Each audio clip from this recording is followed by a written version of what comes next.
Bienvenue dans cette nouvelle édition d'information sur Africa 24. Voici les titres de l'actualité. Pas d'élection ou prolongation de la transition, ce sont les slogans qui ont été scandés par des manifestants burkinabés ce samedi 11 mai lors d'une manifestation au stade municipal. Ces manifestations de soutien interviennent à moins de 2 mois de la fin de la transition dirigée par Ibrahim Traoré. En Côte d'Ivoire, investiture de Laurent Gbagbo comme candidat aux prochaines élections présidentielles prévues pour octobre 2025. Le représentant du Parti des peuples africains Côte d'Ivoire a affirmé ne vouloir faire qu'un seul mandat de 5 ans.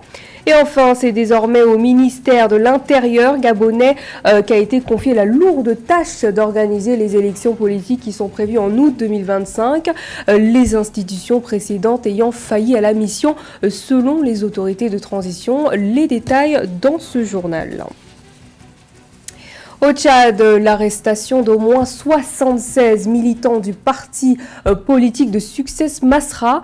L'information a été annoncée ce 11 mai par le procureur de la République de N'Djamena, arrêté après le scrutin des élections présidentielles qui s'est tenu le 6 mai dernier. Ils sont actuellement tous détenus à la prison de Klessoum. Faux, usage de faux, usurpation de titres et complicité, ce sont les motifs de leurs arrestations. Rappelons que ces arrestations interviennent dans un contexte politique sous tension depuis la proclamation des résultats provisoires donnant notamment Mahamat Idriss Déby vainqueur au premier tour avec 61% des voix, suivi de son premier ministre Succès Masra avec 18% des suffrages.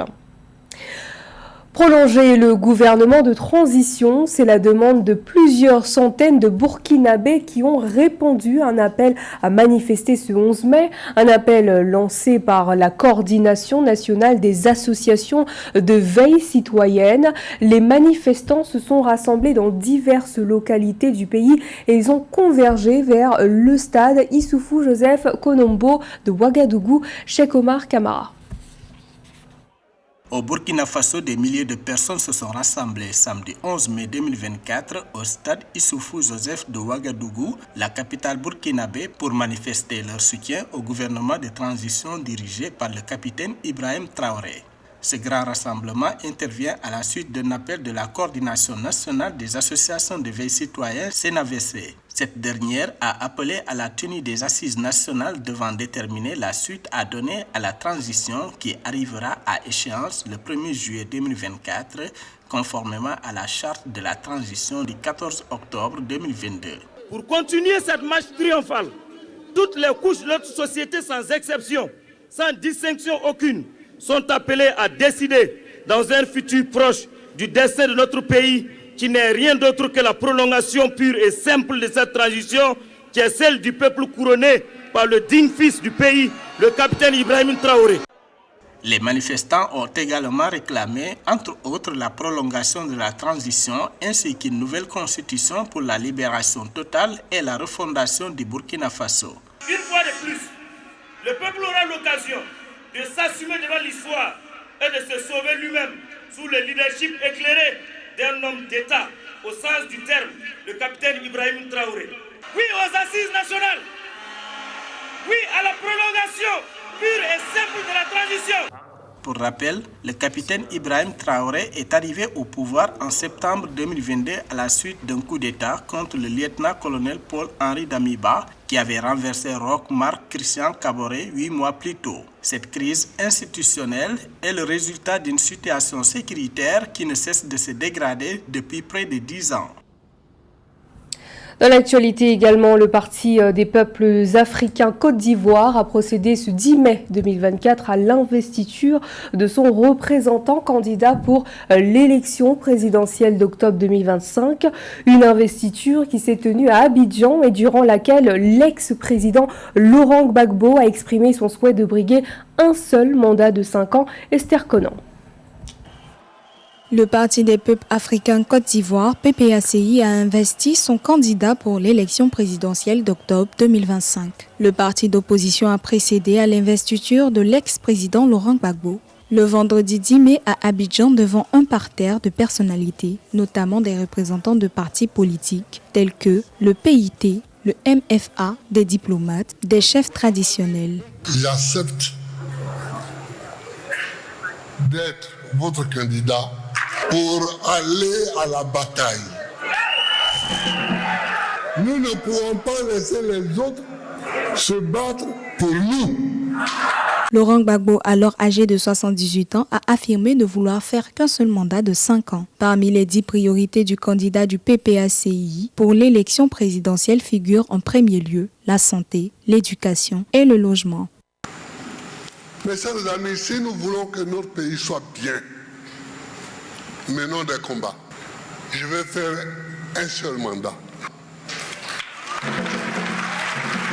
Toujours inéligible à cause de sa condamnation pour l'affaire du braquage de la BCEAO en 2011, l'ex-président Laurent Gbagbo a été gracié mais pas amnistié, ce qu'exige son parti depuis son retour en Côte d'Ivoire. Alors qu'aux dernières élections locales, le parti de Laurent Gbagbo n'a remporté que 2 communes sur 201 et aucune région sur 31.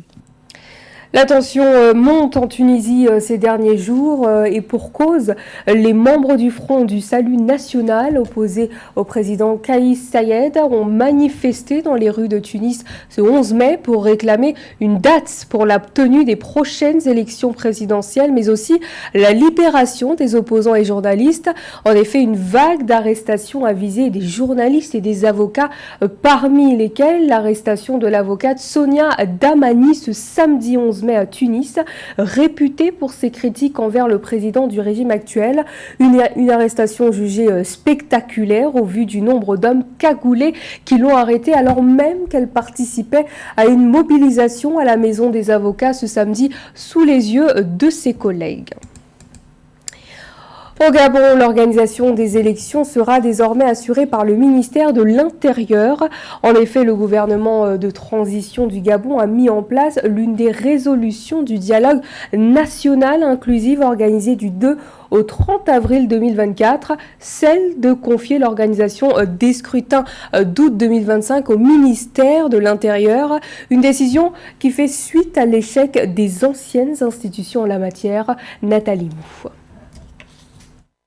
Le gouvernement de transition du Gabon a mis en place l'une des résolutions du dialogue national inclusif organisé du 2 au 30 avril 2024. Dans un communiqué le 11 mai 2024, les autorités ont confié l'organisation des élections politiques d'août 2025 au ministère de l'Intérieur. Selon l'exécutif gabonais, cette mesure s'inscrit dans le processus de réhabilitation progressive des institutions dissoutes à la suite du putsch du 30 août 2023.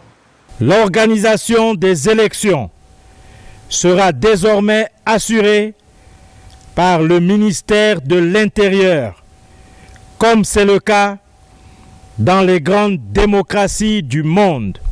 La rétrocession de la gestion des élections au ministère gabonais de l'Intérieur signe la dissolution définitive du Centre gabonais des élections. Cet organe indépendant avait été mis en place en 2018 sur exigence de l'opposition pour rompre avec l'ascendant du pouvoir sur le ministère de l'Intérieur d'alors. Reconnaissant les craintes qui entourent ce revirement, le gouvernement de transition a rassuré sur le respect des principes de transparence et de liberté.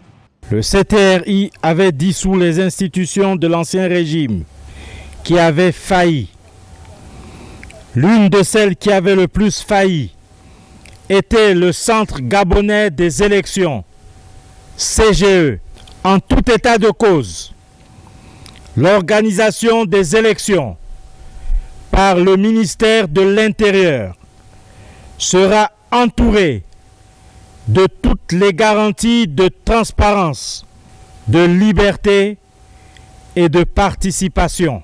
Dans le cadre de l'amélioration de la gouvernance au Gabon, un comité constitutionnel national composé de 23 membres a été mis sur pied le 8 mai 2024. Son rôle est de rédiger la nouvelle constitution du pays qui devrait consacrer l'inviolabilité de la séparation des pouvoirs ainsi que l'interdiction de la révision de la durée des mandats du président de la République.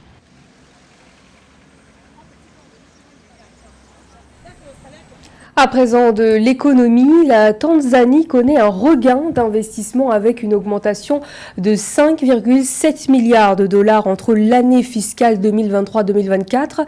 Cette hausse des investissements dans le pays d'Afrique de l'Est devrait stimuler les taux d'emploi, la croissance économique et le développement du pays. Un sujet de Sarah Yemeli. Alors que les investisseurs s'élèvent à 1,9 milliard de dollars en 2020, la Tanzanie a connu une augmentation de 5,7 milliards de dollars entre l'année fiscale 2023-2024. Selon le Centre d'investissement de Tanzanie, au cours des 3 premiers mois de 2024, il a reçu 211 projets d'investissement d'une valeur de 1,475 millions de dollars. Ces projets devraient créer environ 25 000 nouveaux emplois, stimuler le développement et la croissance économique dans ce pays de l'Afrique de l'Est. La Tanzanie est également entourée de 6 pays sans littoral, offrant aux investisseurs la possibilité d'atteindre de nombreux autres marchés. Nous devons chercher un moyen d'attirer davantage d'investissements dans les usines qui produisent des matières premières nécessaires aux industries que nous construisons. Le paysage politique et les politiques récentes en Tanzanie ont simplifié l'enregistrement des entreprises, attirant les investisseurs du monde entier. Malgré les difficultés rencontrées par la Tanzanie en 2019 et les multiples retards dus à des préoccupations environnementales, le projet énergétique phare du pays, la centrale hydroélectrique Julius Nyerere, a été mis en service et produit 237 MW d'électricité stable, une étape cruciale dans l'effort de production d'électricité du pays selon les experts. Très bientôt, nous aurons un accès à l'énergie beaucoup plus garanti que par le passé, ce qui signifie que cela stimulera encore davantage les possibilités d'investissement dans le secteur manufacturier. Selon les experts, les secteurs de l'exploitation minière, du tourisme et des énergies renouvelables sont également mûrs pour l'exploration. Cette augmentation des investissements accroît l'influence du pays dans toute l'Afrique de l'Est. La Tanzanie joue un rôle central dans l'intégration économique, la promotion de la paix et de la stabilité grâce à l'expansion de ses routes commerciales et au renforcement des partenariats régionaux. Et enfin, la page sport, remise de prix en faveur de 250 jeunes basketteurs qui ont pris part à la 8e édition du Basketball Training Center, plus communément nommé le BTC à Douala. La plupart sont issus de différents centres de formation et visent de grandes carrières. Un sujet de Narcisse Oum.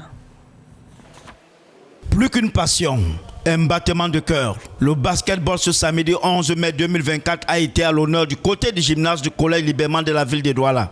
Plus de 250 participants venus des différents centres de formation ont pris part au 8e et dernier regroupement du Basketball Training Center 2024. Suite aux rencontres des équipes en catégorie U8, U10, U12, U14, U16 en garçons et filles, les 20 meilleurs joueurs de chaque catégorie ont été sélectionnés pour les matchs All-Star. En catégorie U14 garçons, Bous a remporté la victoire face à FAP sur le score de 17-12. Tandis que chez les U16 filles, Team Linette gagne sur le fil du rasoir face à la Team Arlette sur le score de 15-14. Ici, Arlette et Kambi ravit le titre de MVP tandis que Lokan Odilon est sacré MVP chez les U16 garçons, Siji Taïsi en U14 filles et Alain Akapo chez les U14 garçons. Lors de ce regroupement, j'ai appris à plus travailler mon handle, à jouer en équipe et à travailler mieux ma défense. Je suis très contente d'avoir appris le travail collectif parce que ça m'a aidé de gagner mes matchs et aussi d'apprendre à shooter. Parce qu'aux entraînements, je ne shootais pas bien. À noter que ce sont des enfants qui choisissent eux-mêmes les noms de leurs équipes et le public a eu un réel plaisir de les voir une fois de plus aujourd'hui. Même les parents se sont prêtés au travers du concours de lancer franc. Alors le BTC en abrégé, c'est le Basketball Training Center. C'est une association des différents centres de formation de la ville de Douala. Et nous avons des regroupements que nous faisons une fois par mois après que les enfants aient travaillé pendant 3 semaines. Aujourd'hui, c'était la dernière de l'année.